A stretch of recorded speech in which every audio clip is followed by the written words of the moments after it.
Obrigado.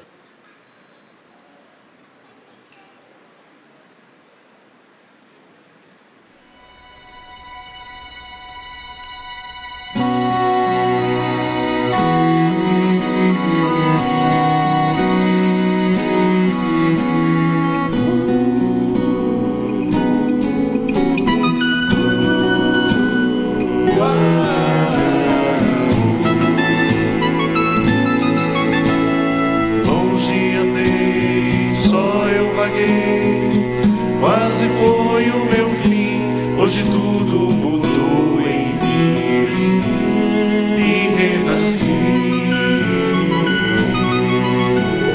Cego eu fui, posso dizer que a luz de Jesus livrou-me da escuridão e me trouxe o perdão. Foi o seu amor que me resgatou e a minha culpa foi Jesus quem pagou. A esperança pra mim, liberdade em mim e conforto que vem lá do céu. Tenho vida eterna, vivo longe do mal porque sei dele eu sou.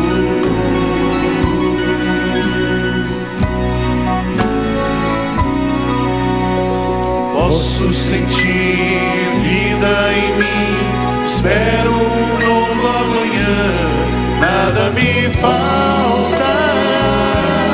Deus proverá, eu sei. Foi o seu amor que me resgatou e a minha culpa foi Jesus quem pagou. A esperança pra mim, liberdade em mim e conforto que vem lá do céu. Tenho vida eterna, vivo longe do mal porque sei dele eu sou. Essa esperança vive em mim e a liberdade vou sentir, vou fluir neste mundo de temor. Eu quero ver teu amor em mim.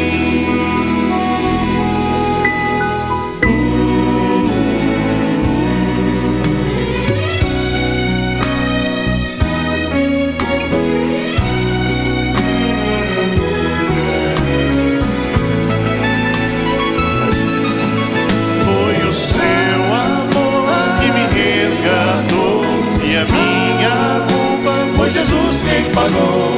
A esperança pra mim, liberdade em mim e conforto que vem lá do céu.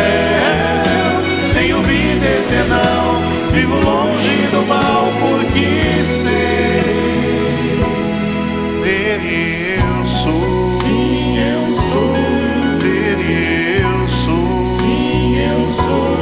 Dele eu sou. Sim, eu dele sou.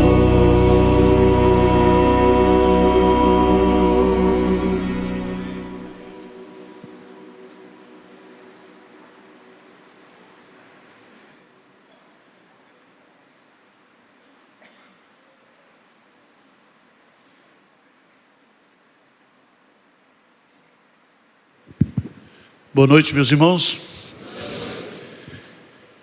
É um privilégio muito grande a gente realizar o nosso primeiro Conexão com Deus aqui na Nova Tenda. O primeiro Conexão com Deus foi realizado no primeiro domingo, na primeira segunda-feira de fevereiro, em 2011. Eu nem tinha nascido ainda, mas... Estamos aqui juntos, né? Segunda-feira em São Paulo, com chuva, com trânsito. E Deus tem usado esse encontro aqui para abençoar a vida daqueles que estão aqui, daqueles que estão acompanhando também. Eu quero convidá-los a ficar de pé. Quero ler só um versículo da palavra de Deus. Está em Miqueias, capítulo 7, versículo 7, ele diz: eu, porém, olharei para o Senhor, e esperarei no Deus da minha salvação.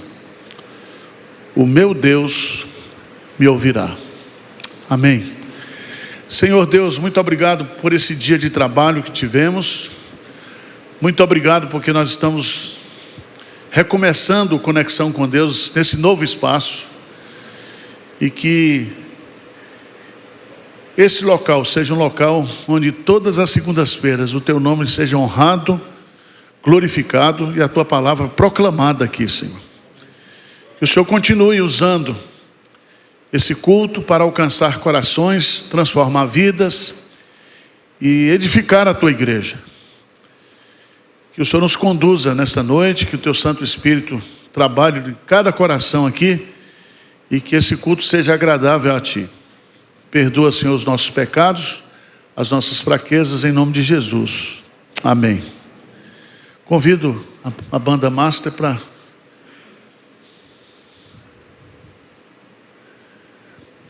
Quando começou a Conexão, era a banda Tim. Mas agora é a banda Master. Hoje nós temos a participação especial aqui do Coral Koinonia, não é isso?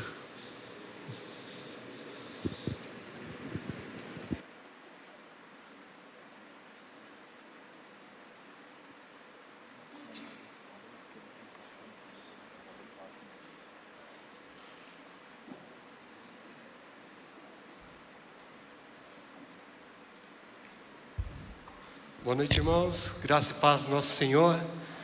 Com alegria vamos erguer nossas vozes para adorar o santo nome do Senhor. Amém?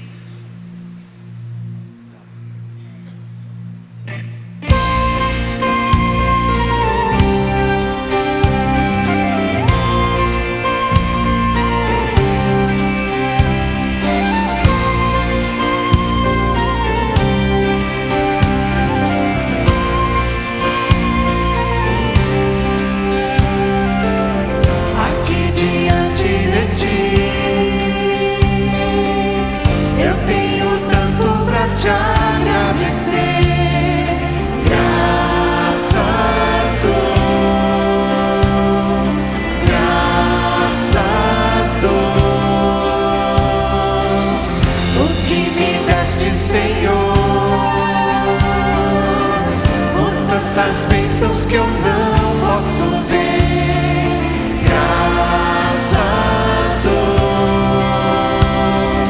graças dou, com meu coração e o meu louvor, com as mãos aos céus, louvo-te, Senhor, graças dou, sempre a ti eu graças dou.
glória, agradecemos ao Senhor por tantas bênçãos sem medidas.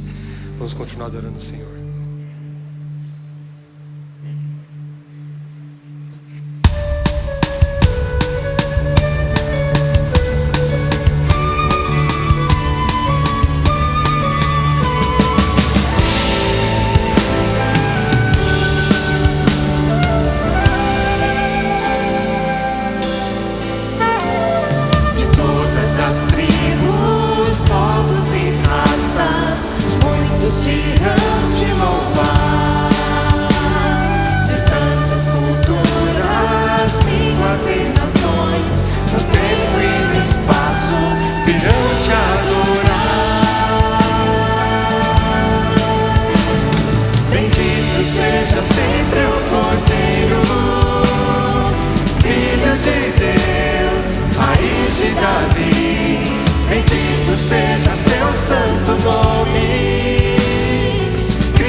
Continuar adorando ao nosso Deus.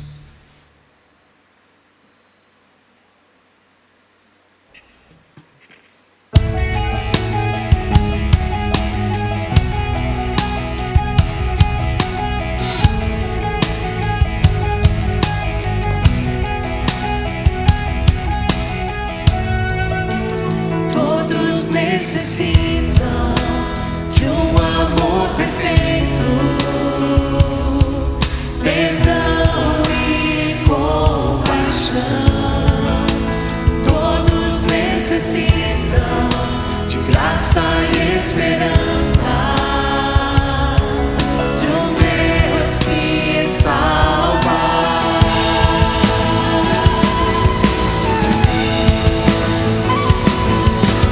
Cristo move as montanhas e tem poder pra salvar, tem poder pra salvar, pra sempre, autor da salvação.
Pode sentar, irmãos. Salmo 118.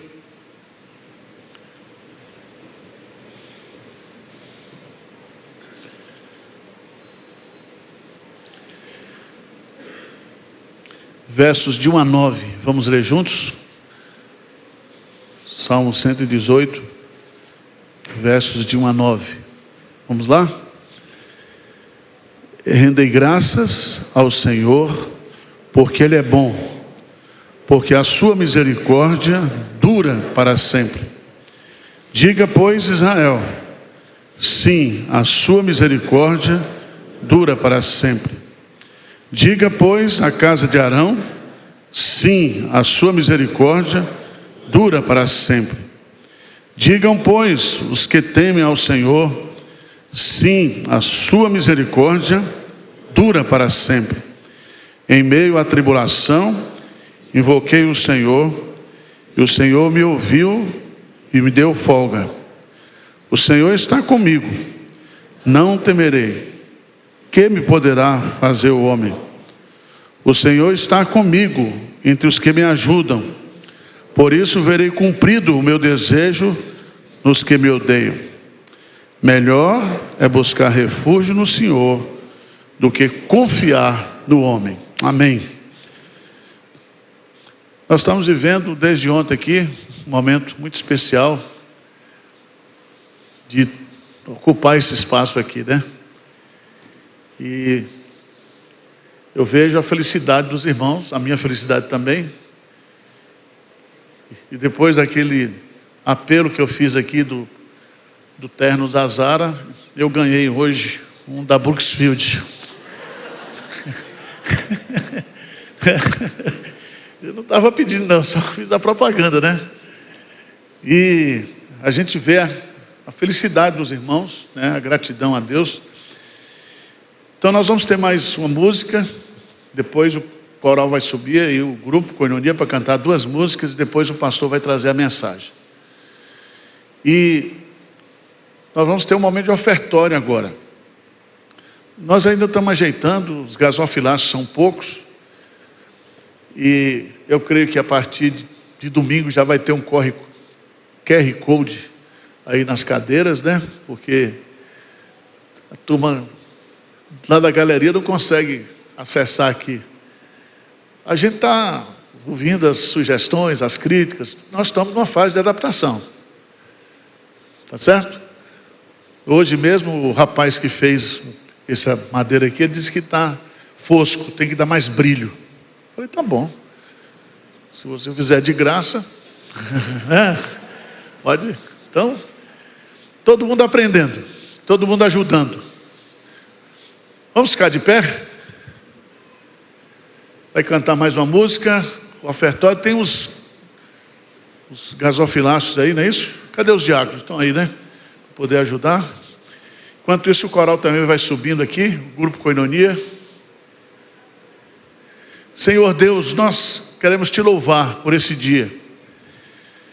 Queremos consagrar esse espaço a ti, Senhor. E também queremos consagrar a nossa vida, o nosso corpo, a nossa mente, o nosso coração, o nosso ser inteiramente ao Senhor. Que o Senhor levante os recursos, como o Senhor tem feito até hoje, para a manutenção e a expansão dessa obra. Nós oramos em nome de Jesus. Amém.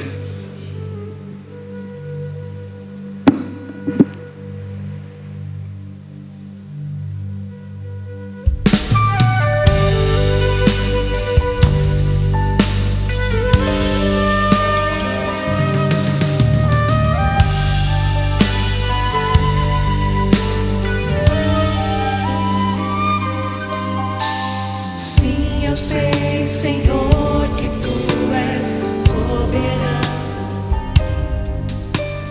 Tens os Teus caminhos, tens Teus próprios planos. Venho, pois, a cada dia, venho cheio de alegria e me coloco em Tuas mãos, pois és fiel. Sei, Senhor, que Tu és um Deus tremendo, Pai de amor bondoso. Venho, pois, a cada dia, venho cheio de alegria e me coloco em tuas mãos, pois és fiel. Fiel é tua palavra, ó Senhor. Perfeitos teus caminhos, meu Senhor. Pois sempre tenho crido, também sei que és poderoso pra fazer infinitamente mais, pra fazer infinitamente mais.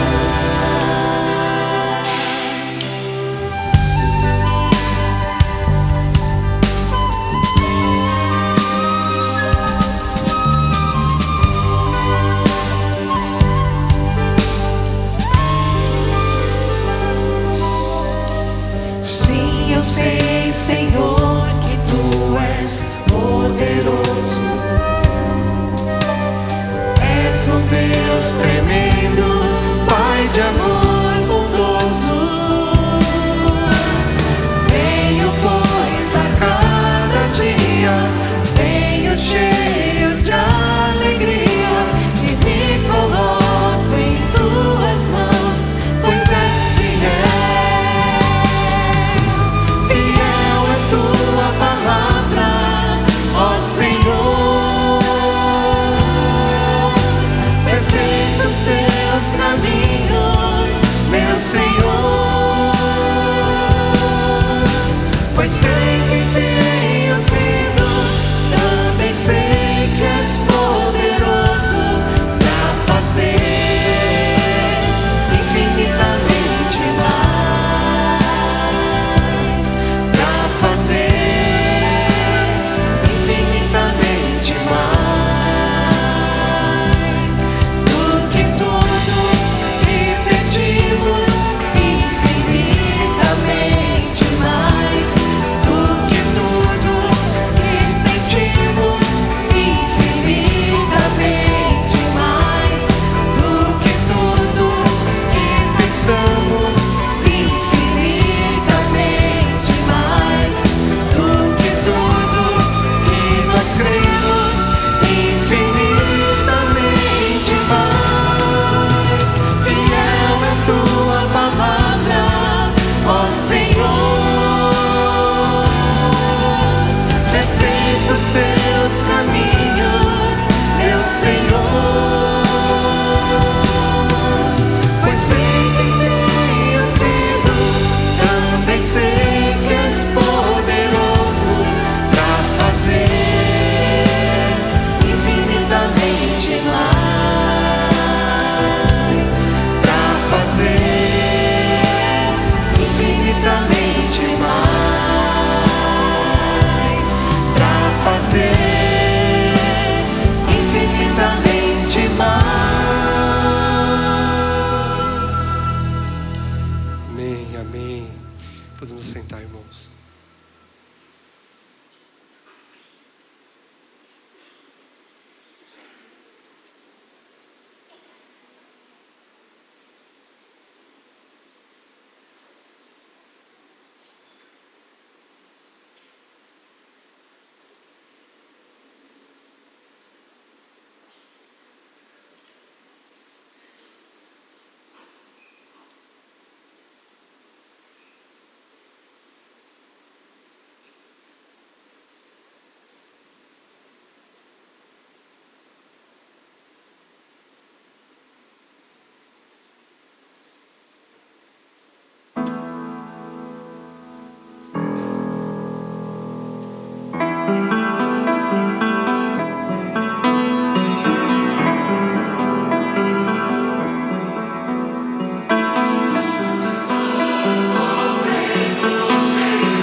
Irmãos amados, vamos abrir então a palavra de Deus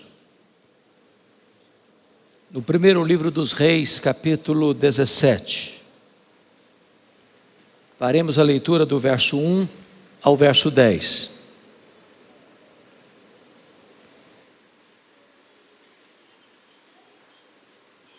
Primeiro Reis 17, de 1 a 10.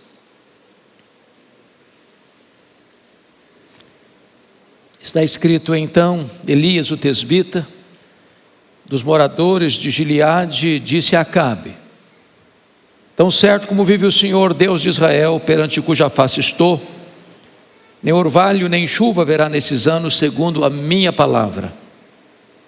Veio-lhe a palavra do Senhor dizendo: retira-te daqui, vai para a banda do Oriente, e esconde-te junto à torrente de Quirite, fronteira ao Jordão. Beberás da torrente, e ordenei aos corvos que ali mesmo te sustentem. Foi, pois, e fez segundo a palavra do Senhor. Retirou-se e habitou junto à torrente de Quirite, fronteira ao Jordão. Os corvos lhe traziam pela manhã pão e carne, como também pão e carne ao anoitecer, e bebia da torrente. Mas passados dias a torrente secou, porque não chovia sobre a terra.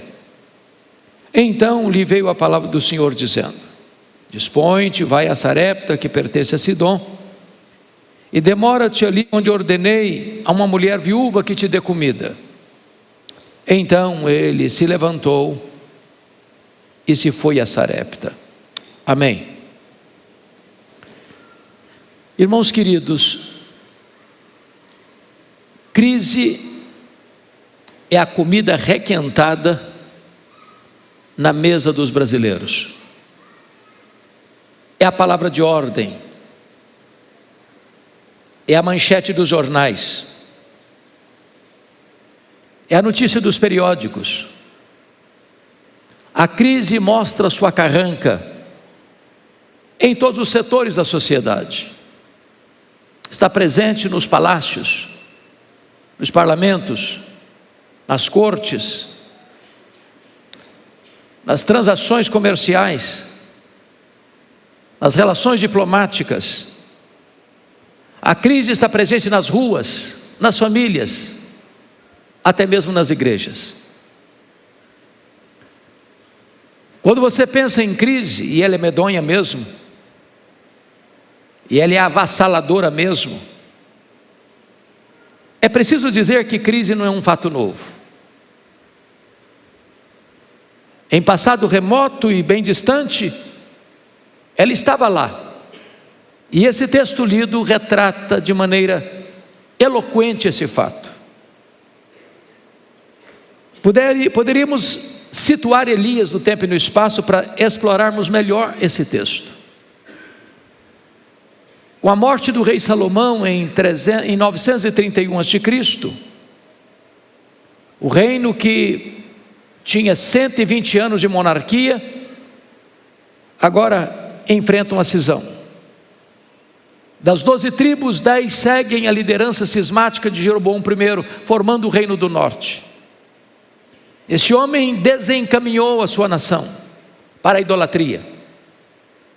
Ele reinou 22 anos e foi muito mal na sua administração. Com a sua morte, o seu filho Nadab assumiu o trono e reinou apenas 2 anos e foi assassinado por Baasa. Baasa, matando o rei, sendo um regicida, assume o trono e governa 24 anos, numa gestão péssima, de muita opressão. Quando ele morre, o seu filho Elá assume o governo, e reina apenas 2 anos, e é assassinado por Zinri. O regicida assume o trono e não consegue governar, governa apenas 1 semana, e ele é entrincheirado no palácio, sentindo-se completamente cercado, ateia fogo no castelo e comete suicídio. O general Onri assume o governo e ganha o epíteto, o adjetivo de pior rei de Israel, e governa 12 anos. Após ele, seu filho Acabe assume o trono e é batizado com um inglório título de pior rei da história de Israel. Governou 22 anos. Não bastasse ele ser o pior rei, casou-se com a pior mulher do mundo, Jezabel, assassina, feiticeira e mandona. Que importa para Israel a força da espada e da baioneta, o culto a Baal. Persegue e mata os profetas de Deus, instaurando em Israel um terror, uma perseguição sangrenta. E a nação vivia debaixo de opressão política, econômica, moral e espiritual.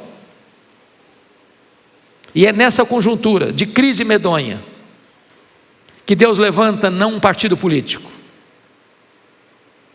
Deus levanta não uma denominação religiosa, Deus levanta um homem, Deus levanta um profeta, para impactar a sua nação. A pergunta é: quem é esse homem? Com a Bíblia aberta comigo, vejamos o versículo 1. Há 6 estações na vida de Elias digna de destaque.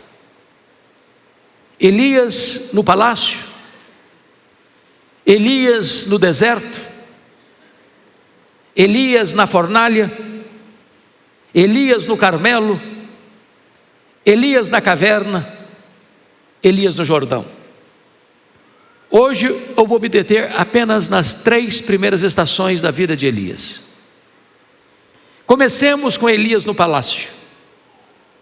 Então Elias, o tesbita, dos moradores de Gileade, disse a Acabe. Quando diz Elias, o tesbita, ele não está falando do sobrenome dele, da família dele. Está falando da procedência geográfica dele. Ele vem de Tisbé. Quando você vai para o mapa para encontrar Tisbé, você não encontra. Tisbé era um lugarejo desconhecido, sem qualquer projeção no mapa geopolítico do mundo, incrustado na cordilheira de montanhas de Gileade, que ficaria hoje na Jordânia. Esse homem emerge do anonimato. A família dele não é conhecida. Ele não procede de uma escola de profetas. Ele não se origina de uma família sacerdotal. Diríamos nós que Elias era um ilustre desconhecido, de um lugar desconhecido, de uma família desconhecida, mas um homem que na crise da nação é levantado por Deus. Aprendemos aqui certamente que Deus não precisa de grandes figurões para fazer a sua obra. Deus não precisa de astros humanos para fazer a sua obra. Deus não precisa de estrelas para fazer a sua obra. Deus pode e normalmente faz a sua obra através de gente simples, sem tantas titulações, sem tantas medalhas de honra ao mérito, sem tanto reconhecimento público. Não estamos com isso dizendo que Deus não possa usar os que estão devidamente preparados, mas é Deus quem prepara, é Deus quem usa. Talvez um dos grandes problemas da igreja brasileira hoje é que tem gente que se julga importante demais, famosa demais, gente que acha que é um verdadeiro astro. E nós cometemos como igreja, não raro, o grave pecado da tietagem evangélica, tratando cantores e pregadores como se fossem astros de cinema.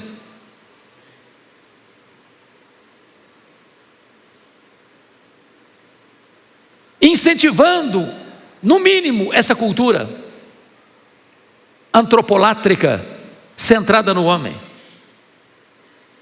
Quando nós temos que aprender uma coisa: Deus não divide a sua glória com ninguém.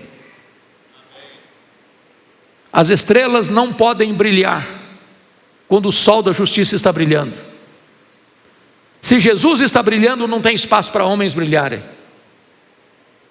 E como o pastor Erival costuma dizer, e com frequência ele diz isso, na igreja de Deus só tem uma estrela, só tem um astro, e este é Jesus de Nazaré, a razão da nossa esperança e da nossa vida.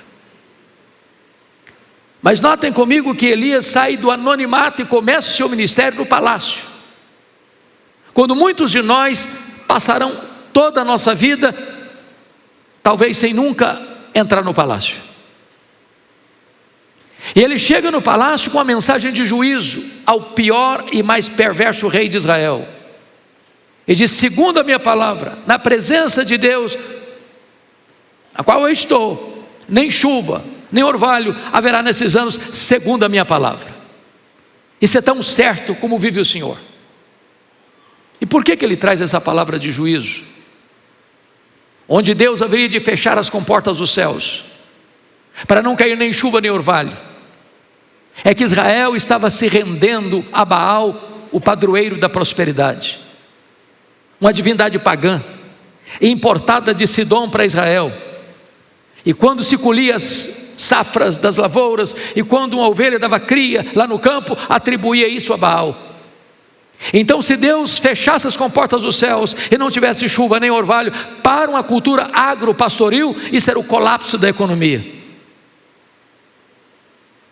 Deus está quebrando as pernas de Baal. Deus está destronando essa divindade pagã. Deus está mostrando que os ídolos dos povos não têm poder. Quem controla as estações do ano é Deus, o Criador do universo. Mas é curioso que Elias diz para Acabe: não vai chover e não vai cair orvalho segundo a minha palavra. E a pergunta que nós fazemos é: de onde ele tira essa convicção? O texto não responde essa pergunta, mas a resposta está em Tiago 5,17, quando a Bíblia diz que Elias orou para não chover e não choveu, ensinando-nos, meus amados, que Elias só se levantou diante do rei porque primeiro ele se prostrou diante do Rei dos Reis. Elias só prevaleceu na pregação porque antes prevaleceu na oração. Se nós quisermos sucesso e êxito no ministério da pregação, primeiro nós temos que nos curvar diante de Deus, o Deus Todo-Poderoso, que atende às orações. Talvez a nossa geração cometeu esse grave pecado, que de certa forma influencia os nossos seminários. Nós separamos academia de piedade, nós separamos pregação de oração. Temos gigantes no púlpito, mas nanicos na vida de oração. Gente que gasta 10 horas para preparar um sermão, mas não dobra os joelhos sequer 5 minutos para receber de Deus graça, poder e unção para pregar. Elias está nos ensinando que antes de prevalecermos diante dos homens, precisamos prevalecer diante de Deus. Mas confira comigo o versículo 2, porque há uma transição extraordinária no texto e até radical.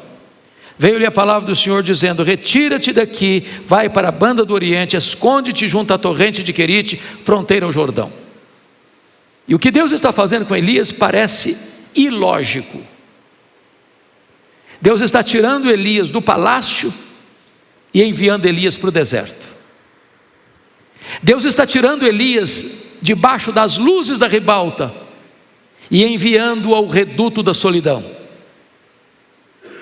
E tudo que um pregador não gosta é de solidão. O que o pregador prefere é caminhar rumo à multidão.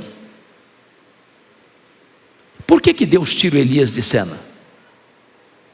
Por que Deus envia Elias para um deserto, onde tem apenas um filete d'água, onde não tem comércio?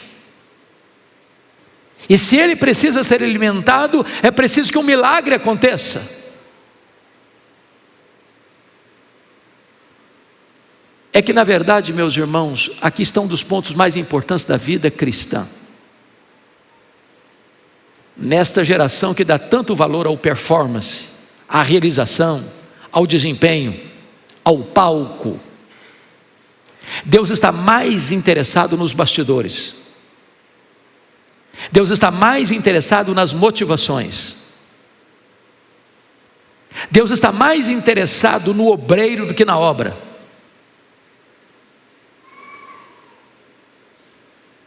Deus está mais interessado em trabalhar em nós do que trabalhar através de nós. E Deus às vezes nos empurra para o deserto para nos ensinar algumas lições absolutamente importantes para o nosso crescimento e para a expansão da obra de Deus. E eu quero lhe dizer que o deserto não é um acidente de percurso na jornada da vida. O deserto é uma agenda de Deus. É Deus quem nos matricula na escola do deserto. É claro que nós não gostamos do deserto, porque o deserto nos humilha. O deserto nos reduz a nada. O deserto apaga as luzes dos holofotes sobre nós. Mas antes de Deus trabalhar através de nós, Deus trabalha em nós.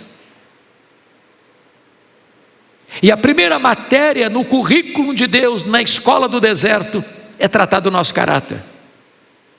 é tratar da nossa vida, é mostrar que nós somos totalmente dependentes de Deus, que vida com Deus precede trabalho para Deus. Mas em segundo lugar, Deus nos leva para a escola do deserto, para nos ensinar a nossa total dependência dEle. Porque notem vocês, para onde Elias vai, não tem supermercado, não tem dinheiro, não tem provisão. Deus escala garçons voadores para levar pão e carne para ele.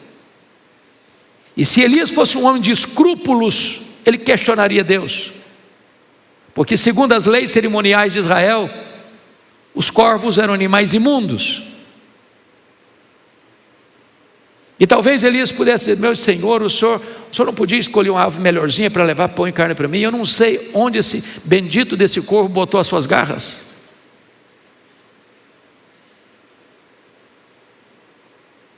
Deus é assim, Ele nos surpreende sempre. A questão básica, segundo o versículo 7, é que Elias está onde Deus mandou ele estar, fazendo o que Deus mandou ele fazer. E o verso 7 diz que, passados os dias, a torrente secou, porque não chovia sobre a terra. Bom, agora ele pode ter pão, agora ele pode ter carne, mas sem água, ele não sobrevive. E a grande questão da vida é o que fazer quando a fonte que nos abastece seca.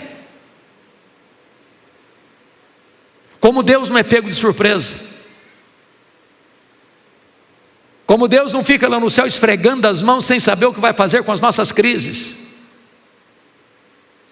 A grande pergunta é: qual o projeto de Deus nisso?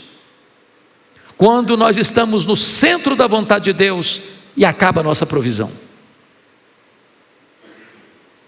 Talvez aí nós tenhamos que aprender a mais importante lição da vida, é que quando a nossa provisão acaba, temos que aprender que dependemos mais do provedor do que da provisão. Quem nos sustenta é Deus,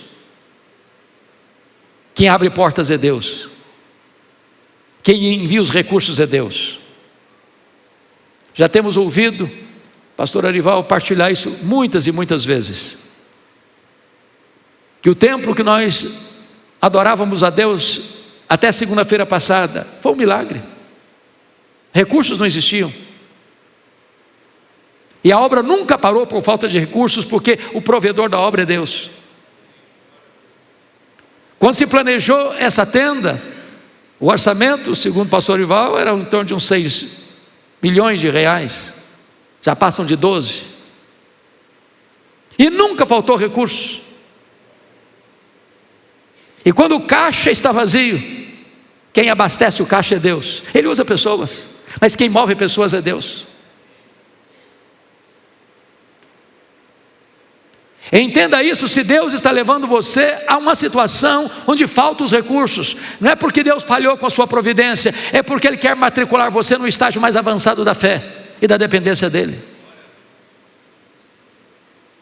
Ele quem provê, Ele quem cuida, Ele quem sustenta, Ele quem abre portas, Ele quem envia os recursos. Irmãos amados, se nós tivéssemos tudo nas nossas mãos, com todos os poderes de administrar tudo, sem falta nenhuma, para que fé? Viveríamos pela razão, pela lógica humana. Então Deus nos leva a experiências para que nós saibamos que o nosso Deus é fiel, que Ele cuida de nós, que Ele está no controle, que a nossa escassez ou a nossa crise não apanha de surpresa. Ao contrário, isso vem para tonificar as musculaturas da nossa alma e para fortalecer a nossa fé e para nos dar experiências com Ele, da sua provisão.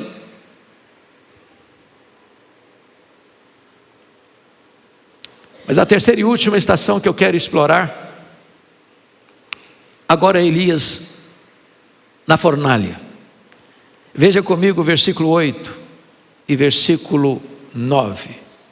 Então lhe veio a palavra do Senhor dizendo: dispõe-te, vai a Sarepta, que pertence a Sidom, e demora-te ali, onde ordenei a uma mulher viúva que te dê comida. Então ele se levantou e se foi a Sarepta. Chama a sua atenção para um ponto importante. Elias é um homem que obedece a Deus sem questionar.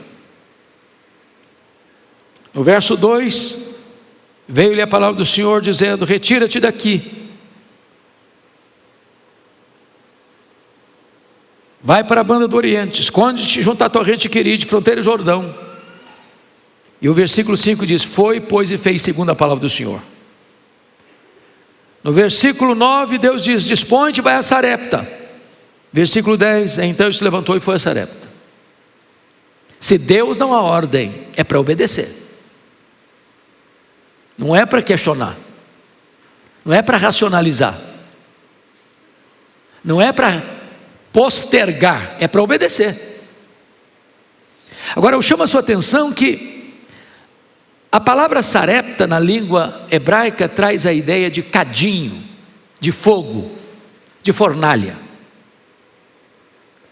O que Deus está dizendo para Elias é o seguinte: meu filho, você acabou o estágio do deserto, aperte os cintos, porque eu vou matricular você no estágio mais avançado. Agora eu vou jogar você na fornalha. Se vocês estão percebendo, quando Deus diz: demora-te, vai a Sarepta, que pertence a Sidom, e demora-te ali. Sidom era a terra de Jezabel, onde o pai de Jezabel era rei, Et-Baal. Sidom era o quartel general de Baal. Se Elias está enfrentando Baal na sua terra, agora ele vai ter que enfrentar Baal lá no quartel general de Baal. Sidom era lugar de prova, de teste, de fogo, de fornalha. E talvez nós esperássemos que Deus dissesse: dispõe-te, vai a Sarepta, que pertence a Sidom, e muito rápido você vai sair dali. Mas não foi o que Deus disse. Deus disse: demora-te ali. Se existe um lugar que você e eu não gostamos de demorar, é na prova, é na fornalha, é no fogo, é no cadinho. Tem áreas da nossa vida, irmãos, que precisam um pouco mais de calor.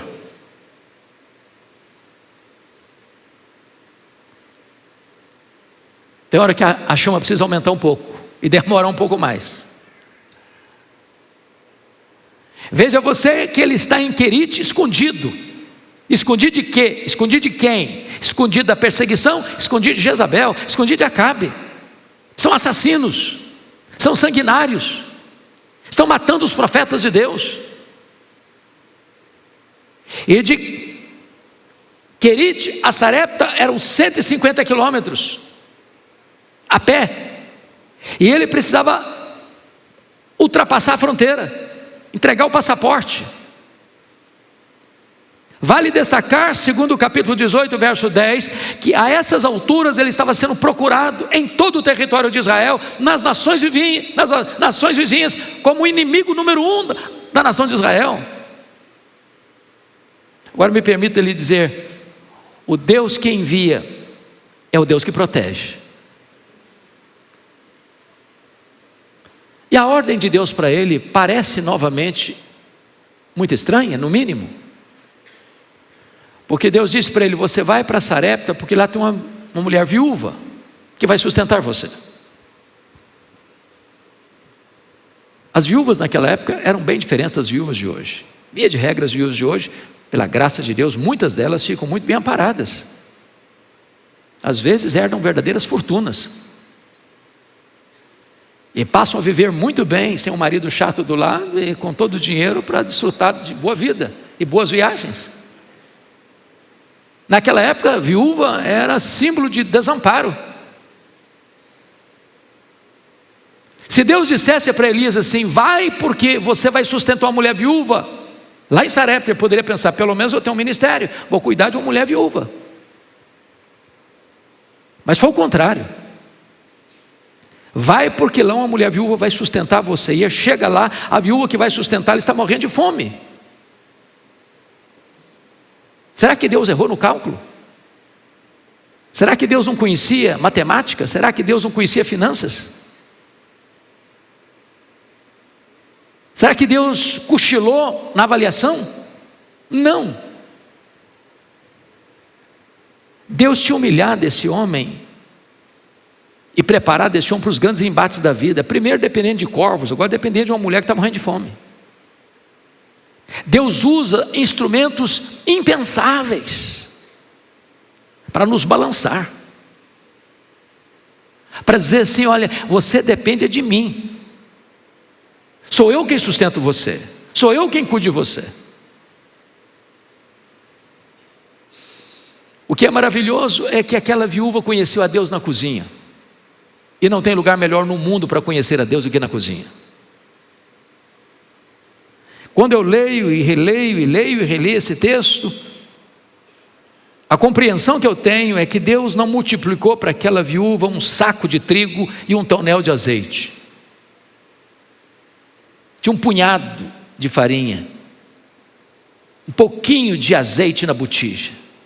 E toda vez que essa mulher ia para a cozinha fazer a refeição e usava a farinha e o azeite, ela olhava de volta na vasilha, o mesmo nível de trigo, o mesmo nível de azeite, o mesmo nível de trigo, o mesmo nível de azeite, o mesmo nível de trigo, o mesmo nível de azeite, semana após semana, mês após mês. E eu quero dizer para vocês aqui hoje que Deus continua multiplicando a farinha na nossa panela e o azeite na nossa botija. É Ele quem nos sustenta, é dele que vem o nosso sustento. Agora preste atenção nisso. Na mesma casa que acontece um milagre, acontece também uma tragédia. Algumas pessoas acham estranho isso. E até mesmo há algumas décadas, aqui no Brasil prosperou uma falsa teologia de que se você é crente de verdade, você não pode ficar doente. E alguns pregadores dessa falsa teologia, ao ficarem doentes, tiveram que ir escondido para o hospital. Não é verdade que se você é crente, você está blindado. Não existe imunidade especial para crente. Estamos sujeitos às lutas, às dores, a problemas financeiros, a problemas de saúde. Crente chora a dor do luto. E diz a Bíblia que o filho único dessa viúva adoece, e a doença agravou, diz a Bíblia, a ponto do menino vir a morrer. Tem choro de dor na casa de crente.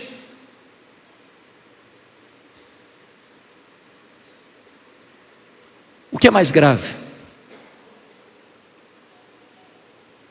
A mulher, a viúva, botou a culpa da morte do filho em Elias. Eu não sei, mas dizem que pastor tem costas largas, tem coração de manteiga e coração de jacaré, e couro de jacaré, porque casal briga de madrugada lá no interior do quarto, a culpa é do pastor. Filho adolescente se rebela com os pais, sai de casa, o culpado é o pastor.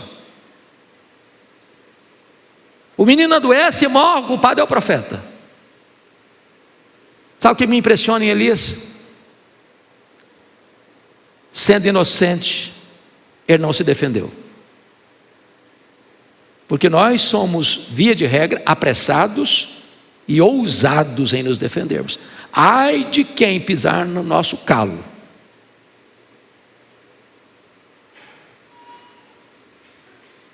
Elias não se defendeu.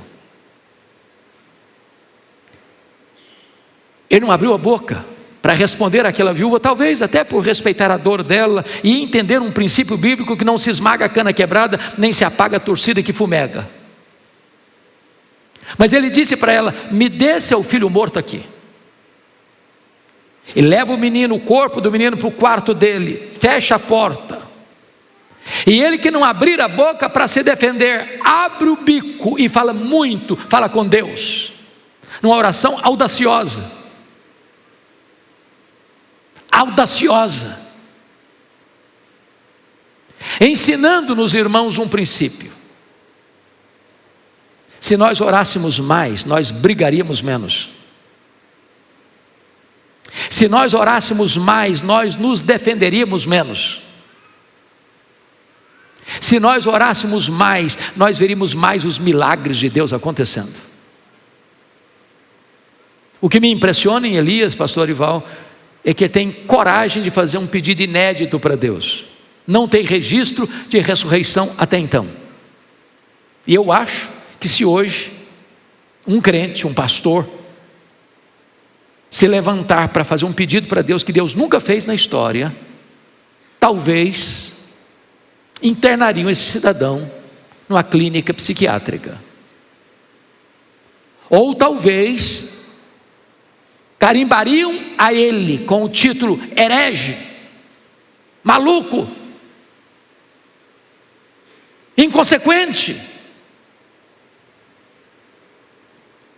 Elias tem coragem de pedir para Deus trazer de volta a alma do menino e ressuscitar o menino. O que é espantoso é que Deus fez o improvável, o impossível, ressuscitou o menino. Agora só pense comigo algumas coisas. Se Elias fosse um dos chamados estrelas de hoje, que fazem propaganda de milagres que nunca aconteceram, agora com um milagre inédito em suas mãos, o que ele teria feito? Se fosse um dos estrelas de hoje, talvez fizesse algumas coisas. Primeiro, chamaria uma coletiva da imprensa para dizer quão grande homem ele era. Talvez colocaria alguns outdoors na cidade de Sarepta com a fotografia deles. Agora sim tem um profeta de Deus aqui. Talvez bateria palmas para ele mesmo. Ele não fez nada disso. Diz a Bíblia que ele traz o menino vivo nos braços, o devolve à sua mãe e diz: veja, o teu filho vive. Ensinando-nos outra lição. Se Deus pela sua graça está usando você, bote a boca no pó, porque tudo vem dele, tudo é por meio dele e tudo é para ele. E eu encerro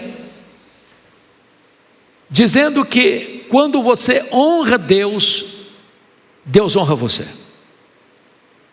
Porque o último verso deste capítulo, verso 24, em face deste extraordinário milagre, a mãe, a viúva, diz assim para Elias: agora eu sei que tu és homem de Deus, e que a palavra do Senhor na tua boca é verdade. Que coisa impressionante. Homem de Deus. Hoje tem homens cultos, poderosos, influentes, mas parece-nos que escasseiam os homens de Deus. A segunda frase me choca e me perturba ainda hoje. A palavra do Senhor na tua boca é verdade. Então significa que a palavra do Senhor pode não ser verdade na minha boca. Porque uma coisa é proferir a palavra de Deus, outra coisa bem diferente é ser boca de Deus. Uma pessoa chega e profere uma verdade, não acontece nada. A outra chega e profere a mesma verdade e os corações se derretem. E por quê? É porque um é boca de Deus, o outro não é. Eu não sei se você tem a mesma percepção que eu tenho, mas creio que nós vivemos na geração mais privilegiada da história da humanidade. Nós somos a geração da transição. A geração que viu os milagres da ciência revolucionando a vida e a história da humanidade. Hoje nós temos impresso no nosso vernáculo os mais importantes sermões pregados na história da igreja, pelos pais da igreja, pelos pré-reformadores, pelos reformadores, pelos avivalistas. Sermões que Deus usou para impactar, transformar, reavivar a sua igreja. Se nós pegássemos esses mesmos sermões para pregá-los novamente, na íntegra, ipsis verbis, nós não teríamos os mesmos resultados. E por que não? Concordo com E.M. Bounds quando disse: é porque nós estamos procurando os melhores métodos e Deus está procurando os melhores homens. Deus não unge métodos, Deus unge homens. A minha oração, meus amados, é que a vida de Elias nos inspire, nos motive, nos ensine, nos desperte, nos desafie a andarmos com Deus, a conhecermos a intimidade de Deus, a obedecermos a Deus, a passarmos pela escola do treinamento de Deus e a honrarmos a Deus com a nossa vida e com o nosso ministério. Que o Senhor nos abençoe. Amém.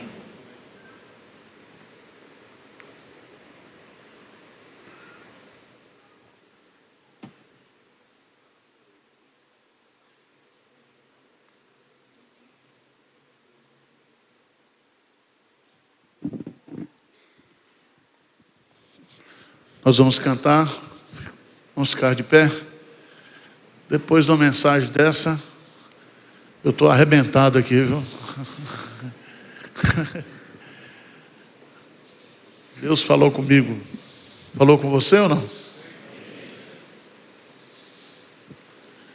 Que Deus continue usando o pastor Hernandes,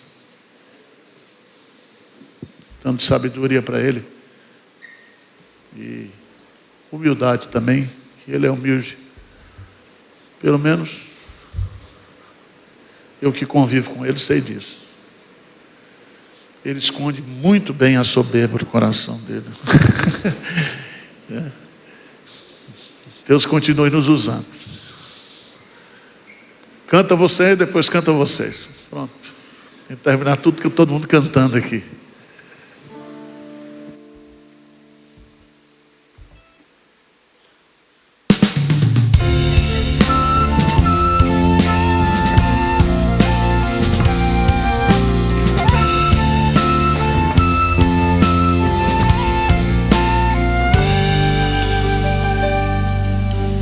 Meu louvor é fruto do meu amor por ti, Jesus, de lábios que confessam o teu nome. É fruto de tua graça e da paz que encontro em ti e do teu Espírito que habita em mim, que habita em mim. Meu louvor é fruto do meu amor por ti, Jesus, de lábios que confessam o teu nome. É fruto de tua graça e da paz que encontro em ti e do teu Espírito que habita em mim.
para sempre hei de te louvar.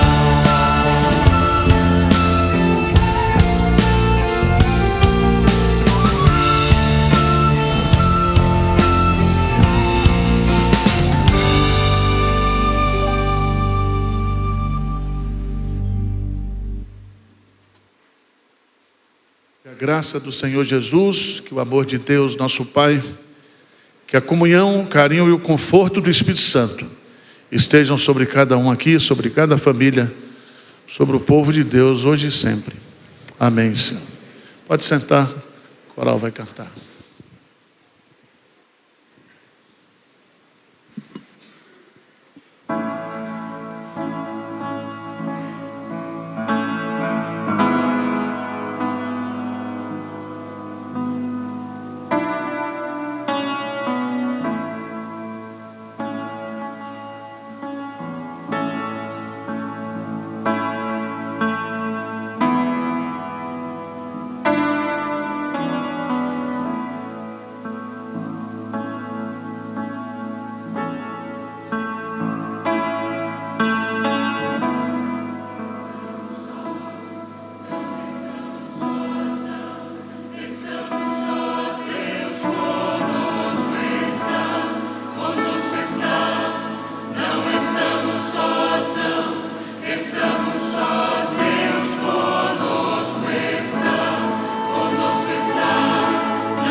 Muito bonito, parabéns.